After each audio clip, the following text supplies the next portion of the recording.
তো গাইস আপনার ইনস্টাগ্রাম অ্যাকাউন্টটি যে কোনো সময় অন্যকে হ্যাক করে নিতে পারে বা লগ ইন করে নিতে পারে। তো ইনস্টাগ্রামের মধ্যে একটি সেটিংস রয়েছে, যে সেটিংসটি যদি আপনি অন করে দেন তাহলে আপনার ইনস্টাগ্রাম অ্যাকাউন্টটি কিন্তু কেউ কখনো হ্যাক করতে পারবে না।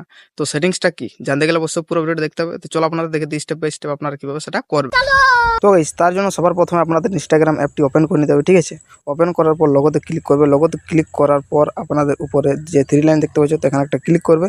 এখানে ক্লিক করার পর এখানে অ্যাকাউন্ট সেন্টারে ক্লিক করবে। অ্যাকাউন্ট সেন্টারে ক্লিক করার পর এখানে দেখতে পাবে পাসওয়ার্ড অ্যান্ড সিকিউরিটি, তো এখানে ক্লিক করবে। ক্লিক করার পর এখানে একটা অপশন দেখতে পাবে টু ফ্যাক্টর অথেন্টিকেশন, তো এখানে ক্লিক করবে। এখানে ক্লিক করার পর এখানে আবার একটা ক্লিক করবে। ক্লিক করার সাথে সাথে আপনার এখানে দুটো অপশন দেখতে পাবে, তো এখানে SMS আর হোয়াটসঅ্যাপ, তো এখানে ক্লিক করবে। ক্লিক করার পর নেক্সটে ক্লিক করবে। নেক্সটে ক্লিক করার পর আপনার যে মোবাইল নাম্বারটা থাকবে তো এখানে আপনার মোবাইল নাম্বারটা দিয়ে দেবে। দিয়ে দেওয়ার পর নেক্সটে ক্লিক করবে এবং নেক্সটে ক্লিক করার পর আপনার ওটিপিটা দিয়ে ভেরিফাই করে নিলেই কিন্তু আপনার অ্যাকাউন্টটি কিন্তু ওই টু স্টেপ যে অথেন্টিকেশন সেটা কিন্তু অন হয়ে যাবে। তাহলে কিন্তু আর আপনার অ্যাকাউন্টটিকে কখনোই কেউ হ্যাক করতে পারবে না আপনার পারমিশন ছাড়া।